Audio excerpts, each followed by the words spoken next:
Hello everyone, welcome back to our channel Billion Education where we aim to reach and teach billion population. So guys, आपका स्वागत है हमारे channel पे। तो आज जो हम शुरू करने वाले गाइस वो है सेकंड चैप्टर, न्यू चैप्टर। तो हमारा हमेशा सब वीडियो तो एनर्जेटिक होते हैं, लेकिन जब नया चैप्टर स्टार्ट होता है तो कुछ अलग ही खुशी रहती है। उसी प्रकार की खुशी ये चैप्टर शुरू करने के लिए है। तो मेक श्योर आप पहला चैप्टर 2 ही वीडियो या 3 वीडियो मैक्स टू मैक्स है वो जरूर जाके देखिए, क्योंकि हमने कुछ अच्छी बातें ही की होंगी उसमें, जैसे कि आपने और वीडियो में की है। तो ये सेकेंड चैप्टर है systematics of living organism. Systematics क्या है? सिस्टमैटिक हमारे जो डेली रूटीन में हम जो बोलते हैं सिस्टमैटिक तरीके से रहो, सिस्टमैटिक पढ़ाई करो, वो सिस्टमैटिक नहीं है। ये सिस्टमैटिक्स बायोलॉजी का ब्रांच है, जहाँ पे बहुत शॉर्ट में बताऊं तो नेम आइडेंटिफाई करना, किसी भी स्पीसीज को मुझको आइडेंटिफाई करो, मुझको क्लासिफाई करो कि मैं कौन से कैटेगरी के अंदर आऊँगा, मेरे बारे में कुछ लिखो। तो ऐसे पूरे ढंग को, पूरे को, जी हाँ, सिस्टमैटिक्स कहते हैं। अब इसे टैक्सोनॉमी से अलग कैसे रखेंगे वो भी बताऊंगा। सिर्फ मेक श्योर कि आप वीडियो में बने रहें। अच्छा लगा तो लाइक करना, कमेंट करना, शेयर भी करिए। शेयर ज़्यादा मात्रा में करिए, व्हाट्सअप, इंस्टाग्राम, टेलीग्राम, जितने ग्राम है, किलोग्राम में, सब जगह भेज दीजिए इसे। और अच्छा ना लगे तो वो भी बताइए, जरूर बताइए। We are open to those criticisms, but बुरा लगेगा अगर डिसलाइक दबा देंगे चलेगा, लेकिन कोई नहीं, बढ़ते रहिए आगे।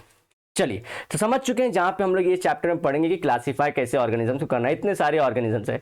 आप लोगों ने 10th में अपने ज्योग्राफी में पढ़ा था कि डाइवर्सिटी सबसे ज़्यादा है इंसेक्ट्स के अंदर। वो इंसेक्ट्स को एक एक कैटेगरी में भर के रखा गया, जानते हैं आप लोग? नहीं जानते होंगे तो आपके बाद जानने लगेंगे आप लोग, कोई बात नहीं। जब उठो तभी सवेरा, मुफ्त के चंदन घिस में नंदन, ऐसे कितने डायलॉग जो रिलेवेंट नहीं है फिर भी मैं बोलता रहता हूँ। So there is a great diversity of organisms around us. है डाइवर्सिटी। तो डाइवर्सिटी का सिंपल मतलब क्या? वैरायटी। वैरायटी खुद ह्यूमंस में हम बोलते हैं कितने वैरायटी के लोग हैं, क्या टाइप के। ये कौन सा नया मॉडल आया है मार्केट में? Anti piece. Since time immemorial, मतलब जब से हमको पता नहीं है, जब से अर्थ बना है बहुत सदी पहले से, we humans have been exploiting this wealth for our own benefit. So ये भैया ह्यूमंस पे ब्लेम डाल रहे हैं कि ह्यूमंस ही ये पूरे रिसोर्सों को एक्सप्लॉइट। अब यूज करना टर्म हट गया है गाइस, यूज मत करिए। जब कोई चीज बहुत ज्यादा अमाउंट में यूज हो जाए और अब दिक्कत बन रही है यूज करना, तो उसे एक्सप्लॉइट बोलते हैं। ये जनरली आज की नई भाषा है, नया वाक्य है, नया संदेश है। यूज करना छोड़ दिए। देखिए यहाँ पे लिख सकता था ओन यूज, अरे हैव बीन यूजिंग, नहीं, एक्सप्लॉइटिंग। ठीक है। During this process man tried to differentiate between and identify the organisms. तो भैया हम लोग डॉग को पालना शुरू किए। अब डॉग को पालते पालते अगर मेरे साथ कोई इंसान गया और जिसको समझ नहीं है एनिमल्स की, शेर को बांध के लेके आ गया। अब शेर छोटा था, बच्चा था, और शेर ग्रोथ बहुत तेजी से करता है। तो मैं वो कुत्ता भाव भाव करता था, हमारा शेर दहाड़ता था। तो मुझे लगा कि मेरा कुत्ता जो है थोड़ा अलग भौंकता है।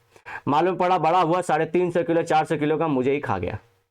तो भाई इसलिए क्लासिफिकेशन की भैया कुत्ता दिखता कैसा है, भौंकता है तो भाव भाव कैसे करता है, और शेर में क्या फर्क है भाई? 4 पैर पे हर चलने वाला इंसान, अरे इंसान बोल रहा हूँ, हर स्पीशीज कुत्ता नहीं होता। ठीक है, तो वो भाई बेसिक बता रहा हूँ कि इसी तरह से क्लासिफिकेशन शुरू होगी। This evolve. कलर देख के देखे होंगे, टाइगर को देखे होंगे कि दिखता सुंदर है भाई, पास मत जाना, इधर केनाइन दांत है, गाड़ा तो चीर फाड़। तो देखिए हम लोग स्टार्टिंग से, जरूरी नहीं कि आप बायोलॉजिस्ट ही थे तब से हम लोग क्लासिफिकेशन सीखे। हर चीज के कोर में जाके जब समझेंगे ना, मजा आ जाएगा। और यही मजा मैं पूरे भारत को देना चाहता हूँ, ऐसे मजाक कर रहा हूँ। This evolve into a branch of biology known as classification. यही जो हम लोग बोल रहे हैं, कलर देखिए टाइगर को, टाइगर के केनाइन दांत हैं, ये क्लासिफाई करना शुरू कर दिया कि अच्छा क्या केनाइन दांत सिर्फ टाइगर के पास है या लायन के पास या डॉग के पास भी है। ठीक है, तो हम लोग देखिए आवाज के बेसिस पे, कलर के बेसिस पे, हेयर के बेसिस पे, इवन टाइगर भी खुद में बहुत ज्यादा डिफरेंट होते हैं। जैसे कि टाइगर के खुद के, अगर हमारे बंगाल टाइगर अलग है, साइबेरियन टाइगर अलग है, और इसी तरह से साउथ ईस्ट एशिया के इंडोनेशियन टाइगर्स भी अलग हैं। अब लेकिन हमारे इंडियन टाइगर्स भी अलग है, सब पे पैच अलग अलग होता है, वो तो जेनेटिक वेरिएशन हो गया। आपने बायोडाइवर्सिटी का वेरिएशन पढ़ा था, देखिए 10th को भूलने नहीं देंगे। और जब तक आप हमारे चैनल पे बने रहेंगे, हम सारी चीजों का निचोड़ लेते हुए मिला के आपको देंगे। ठीक है, that has led to eventually to systematics. तो पहले क्लासिफिकेशन से स्टार्ट हुआ था, अब सिस्टमैटिक्स के अंदर आ चुके हैं। देखिए शुरुआत में मैंने बोला था कि नहीं बोला था, बोला था कि नहीं बोला था, बोला था, ठीक है। The method of classification dates back to ancient time when Indian, Greek and Roman philosophers has contributed their might to systematic science।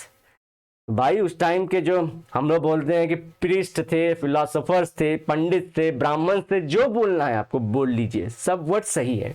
Biologist बोल लीजिए, थिंकर्स बोल दीजिए, ये सब ने लेकिन कंट्रीब्यूशन किया है बायोलॉजी को आगे लाने में, बायोलॉजी को आगे लाने में और आपको और हमको एक साथ मिलाने में। बायोलॉजी ना होती तो हम ना होते, और हम ना होते तो क्या होता, होता ही क्या इस जमाने में।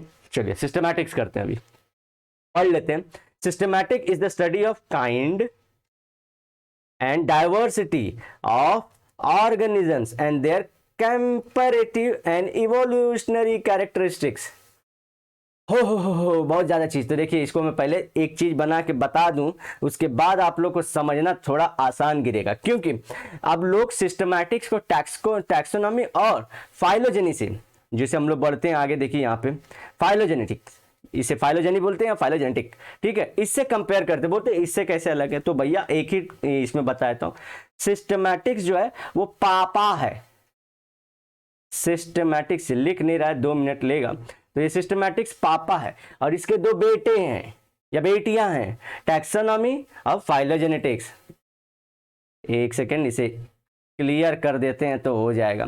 कभी कभी सॉफ्टवेयर इशू ग्लिच दे देता है गाइस, लेक्चर में 10 मिनट आगे जाने के बाद मालूम पड़ता है कि ओ सॉफ्टवेयर तो ग्लिच दे रहा है। चलिए कोई नहीं, सर सिर्फ 2 मिनट दीजिए, इसे क्लियर कर लूंगा, फिर आप लोग के सामने वापस से कर दूंगा इसे। चलिए क्लियर हो चुका है। तो अब हम पढ़ रहे हैं सिस्टमैटिक्स।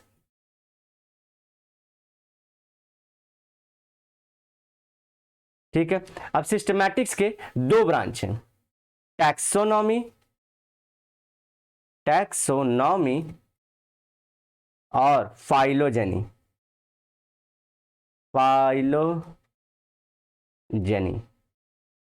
दोनों में अभी फर्क बता देता हूं ताकि आप लोगों को नेक्स्ट टाइम दिक्कत ना हो।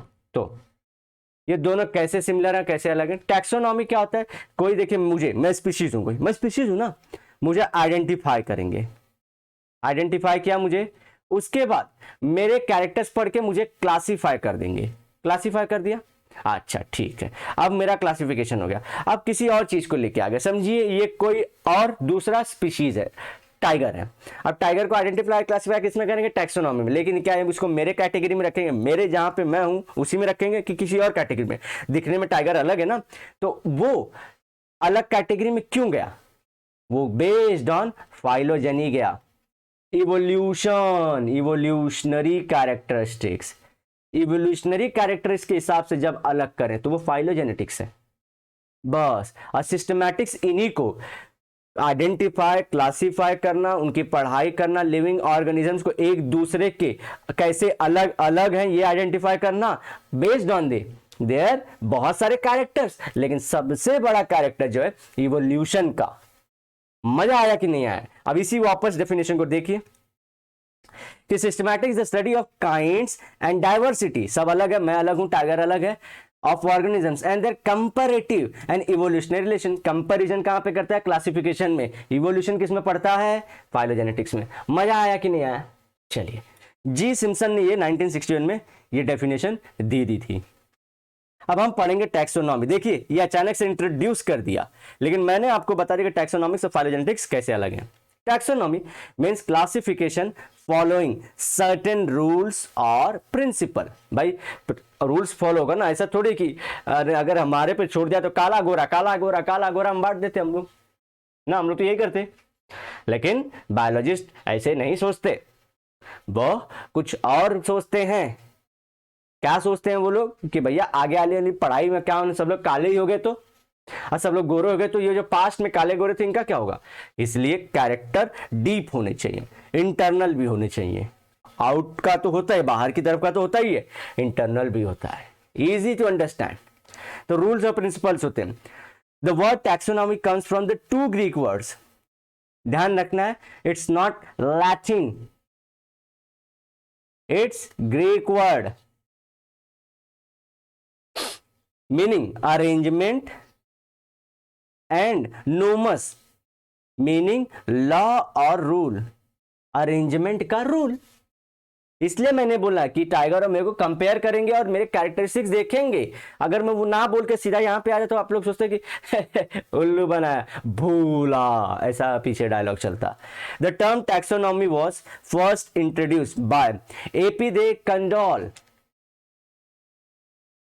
स्विस है, बॉटनिस्ट है. स्विस मतलब स्विट्जरलैंड के हैं. स्विट्जरलैंड के चॉकलेट के अलावा वहाँ का वेदर भी बहुत फेमस है. लोग हनीमून मनाने जाते हैं. आप भी इंशाल्लाह एक दिन जाएंगे, कमाने, खाने, सब चीज करने के लिए. यूरोप की एक कंट्री है. चलिए अब इसके आगे की जो चीज है गाइस, क्लासिफिकेशन और फाइलोजेनेटिक्स, ये कैसे ये डायग्राम रिलेटेड है, ये सारी चीजें मैं आप लोग को नेक्स्ट लेक्चर में ला के परोस दूंगा. अगर लेक्चर अच्छा लगा हो, क्रिस्पी लगा हो, मैं ऐसे कंटेंट के साथ कि आप लोग ट्रेन में चलते रहे, 5 मिनट रास्ते में कहीं घूम रहे हैं, बस उठा के देख लीजिए वीडियो, आपका पोर्शन खत्म होते रहेगा. मेक श्योर कि आप सारी चीजों को डीप अंडरस्टैंडिंग भी करते रहे, डेली लाइफ में करते रहे. कोई बोले कि देखो ये कैट है तो बोलेगा टैक्सोनॉमी के हिसाब से इसको क्लासिफाई करेंगे, लेकिन इवोल्यूशन के हिसाब से क्या लायन भी कैट है, क्या डॉग भी कैट है, क्या इसी तरह टाइगर भी कैट, ये सब एक ही फैमिली में आते हैं गाइस, ध्यान रखना. तो ऐसे जब आप डिबेट करना शुरू करो, मजा आ जाएगा भारत में उस दिन. तो वही कोशिश है मेरी कि आप लोग को जाने अनजाने में मजाक के जरिए, सॉरी फॉर अगर आपको लोग कुछ कंटेंट ऐसे लगे. कुछ बच्चे रहते हैं, मैं जानता हूँ जरूर खराब लगा होगा कि ये ओवर दी 50 बैकार्ड इसका ओवर एक्टिंग के लिए, जैसा वो बोलते हैं ना, क्या नाम था, आकाश नहीं अक्षय कुमार ने बोला था. तो वैसे ही 50 एक्टिंग पे आप लोग का डिसलाइक मत ठोकना. मैं सिर्फ एंटरटेनमेंट के पर्पज से सब बोल रहा हूँ, सो दैट कि आप लर्न करते रहो. ठीक है, तो जैसा भी लगा रहा हो कमेंट में लिखना जरूर. मैं क्यों आगे से बोल रहा हूँ, इसे रिवर्स साइकोलॉजी बोलते हैं. फिर भी मिलते हैं नेक्स्ट लेक्चर में. Till then bye bye, have a great and nice day. Sayonara, लेकिन वादे के साथ मिलूंगा दोबारा.